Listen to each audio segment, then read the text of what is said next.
Hello friends, இன்றைக்கி பிரண்டை தண்டு தீயல் நான் பண்ணிகிட்ருக்கேன். பிரண்டை தண்டுன்னா உங்களுக்கு தெரியுமா என்னென்னு தெரியலை. நான் பாருங்கள், இதுதான் பிரண்டை தண்டு. இதை வந்து சின்ன சின்னதாக நான் கட் பண்ணி போட்டிருக்கேன்.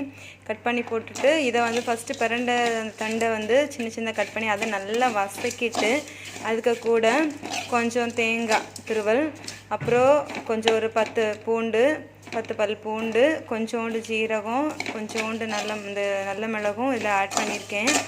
உங்கள்கிட்ட இருந்துச்சுன்னா இஞ்சி கூட ஒரு துண்டை ஆட் பண்ணிக்கலாம், ரொம்ப நல்லாயிருக்கும். எல்லாத்தையும் போட்டு இதை வந்து இப்படியே நல்லா ஃப்ரை பண்ணிகிட்டே இருங்க. நல்லா அந்த தேங்காய் துருவல் இது எல்லாமே நல்லா ப்ரௌன் கலரில் இப்படி நல்லா இதாகி வர்றது வரைக்கும் இப்படி நீங்கள் துருவிட்டே நல்லா வந்து வதக்கிட்டே இருங்க. அதுக்கப்புறம் ஃப்ளேம் வந்து லோவில் வச்சுருக்கேன். நெக்ஸ்ட்டு வந்து கொஞ்சம் மல்லித்தூள், இதில் வந்து கொஞ்சோண்டு மல்லித்தூள் போட்டுக்கிறேன், கொஞ்சம் போதும். அடுத்தது கொஞ்சோண்டு வத்தல் தூள், 1 ஸ்பூன் வத்தல் தூள் கூட போட்டு, நல்ல மிளகு போட்டிருக்கேன். ஸோ அதனால் கம்மியான இது வந்து வத்தல் தூள் போட்டுக்கிறேன். இது நல்லா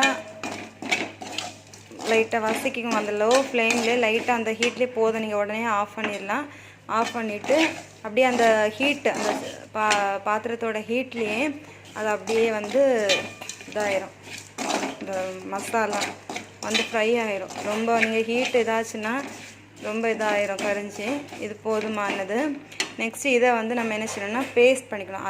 நல்லா பேஸ்ட்டை அரைச்சி எடுத்துகிட்டு அதுக்கப்புறம் கடுகு தாளித்து இதை எடுத்து நம்ம அந்த கடுகு தாளித்ததில் இதை வந்து போட்டு நம்ம இது பண்ணோன்னா நமக்கு தீயல் ரெடி ஆயிரும்.